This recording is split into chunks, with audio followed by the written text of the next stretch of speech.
These individuals had one thing in common. They recognized their potential. They understood that they could be more than what they were at that moment. They were willing to invest their time and energy into self-improvement. What can be accomplished with enhanced skills is truly remarkable.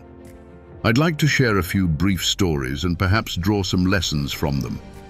Let me tell you about two women who sold their businesses to Berkshire Hathaway for sums amounting to many millions of dollars. Both started with just $2,500, which was all they had. One of them arrived in Seattle in 1917, not speaking a word of English.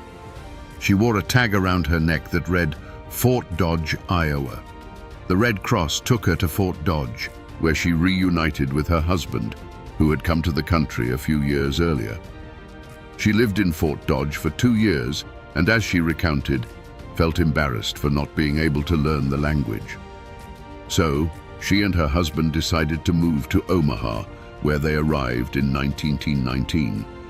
There she found a small community of Russian Jews and began to feel more at home. When her eldest daughter started school, she would return home and teach her mother the words she had learned that day. This determined woman spent 20 years saving money, bringing her siblings and parents over $50 at a time while selling used clothing.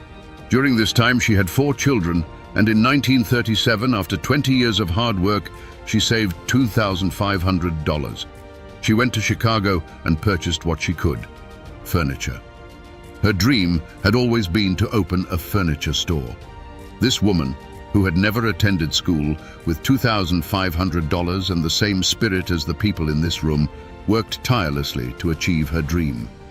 She built a business that I acquired in 1983 for around $60 million, and last year that business generated $1.5 billion in sales. The 4th generation is now involved in this company. Rose Blumpkin, this remarkable woman, worked for me until she was 103 years old, retired, and passed away the following year, teaching us a valuable lesson about premature retirement. You never know what may happen. She started with $2,500 and, interestingly, couldn't read or write. Still, she entered the furniture industry and didn't bring anything innovative, but she possessed an unwavering determination to succeed. She understood the significance of caring for her customers, operating with very low gross margins, yet she built an incredible business. I also encountered another woman who did something similar with $2,500, and I paid her hundreds of millions for her business. I decided to go straight to the source and meet these people before any of you come to ask me. I would like to join you with hundreds of millions of dollars long ago, so I followed this group.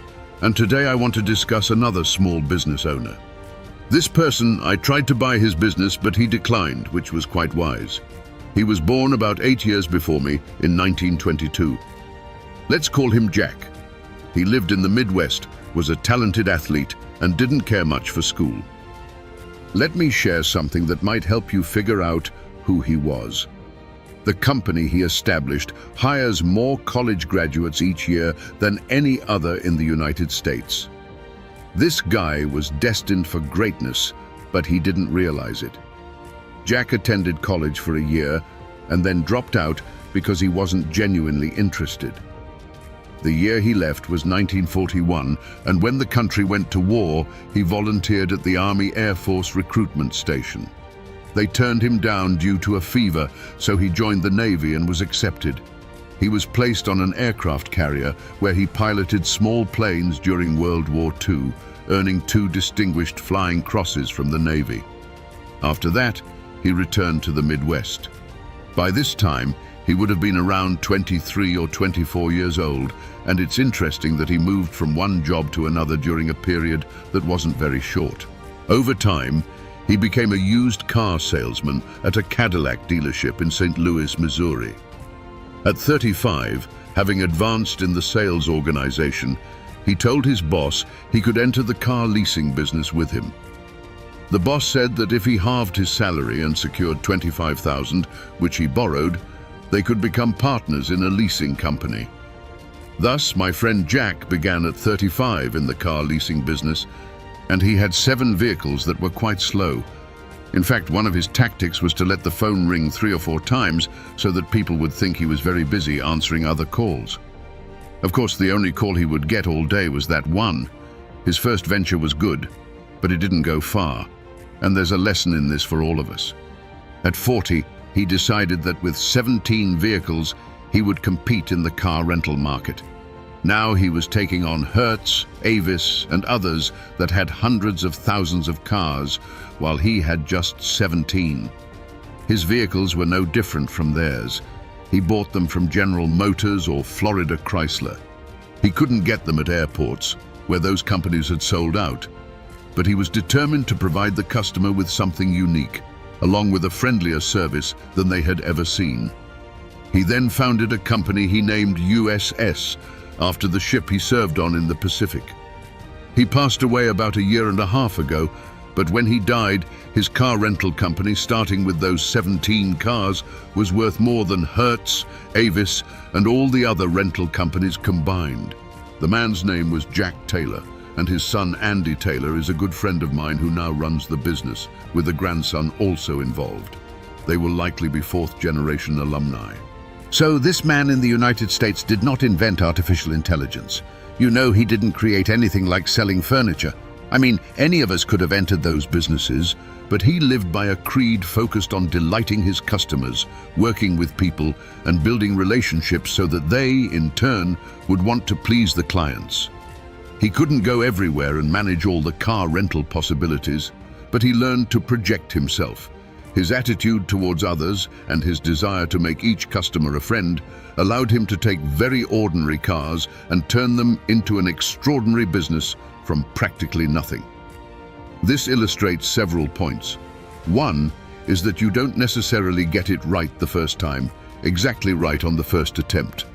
I mean, in the car leasing business, he basically knew he was competing with the cost of financing vehicles, and it's very hard to delight a customer when you just hand them the car and tell them to send a monthly check for 5 years. His talents were essentially being wasted in that business, but at 40, with all that experience, he found the key to success and transformed a very ordinary business into an absolutely extraordinary operation. Just like the Reserve, he didn't worry about whether the stock market was up or down. He didn't focus on things he couldn't change. Instead, he concentrated on the one thing that couldn't be altered: the customer experience. I know of someone I haven't seen who left the company. I went to Florida and tried to convince him to sell Berkshire, but he was smart enough not to do it. The company's value has probably quadrupled since that visit. He was wise enough to realize that Henry Ford's business, as you may know, failed twice before founding the Ford Motor Company in 1903. The test isn't whether you have the best business idea in the world on your first try. The test is whether you keep learning as you go, what your strengths are, and what you can do for your customers, what you can bring to the party. And to do this, you need the education I know you receive through 10,000 small businesses. But you also need a genuine desire every day to delight the customer. I've never seen a company, and I've seen many, that delighted customers and didn't succeed. What you truly want is for that customer to come back the next day. When he thinks about renting a car or buying some furniture, what goes through his mind?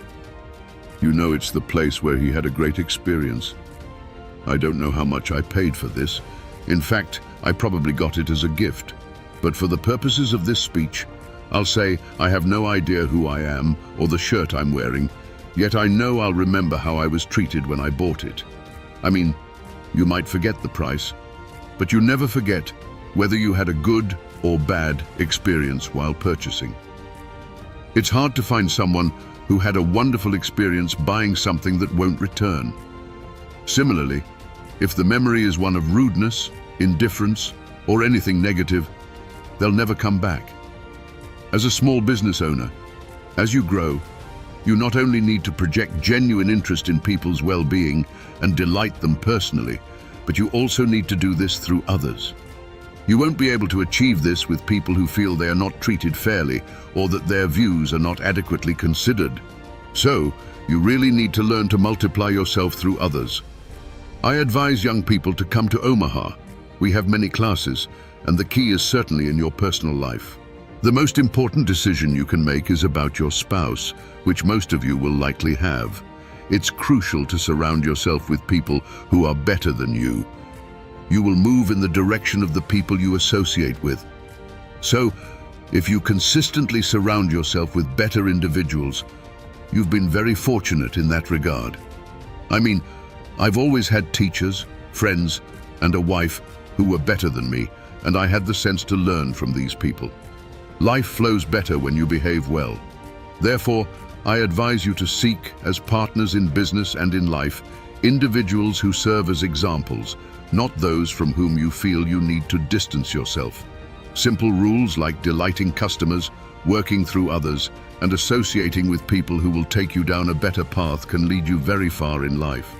It's hard to believe, but they took the rosebush without knowing a word of English, without knowing how to read or write, and turned it into a business worth $1.5 billion.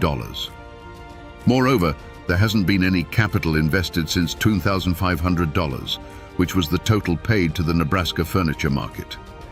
If you look at companies, I don't know their books, but my guess is that very little equity has been added over the years. The business has built itself. I greatly admire this group. When I met Dr. Mello's group on September 22nd, 8 years ago, I was moved. I admire people who are doing what you are doing, working hard while striving to enhance their skills. A 99% graduation rate is astounding. I'm looking at 2,200 people here whom I admire, and I'm rooting for you. I can tell you that the best is yet to come. Thank you.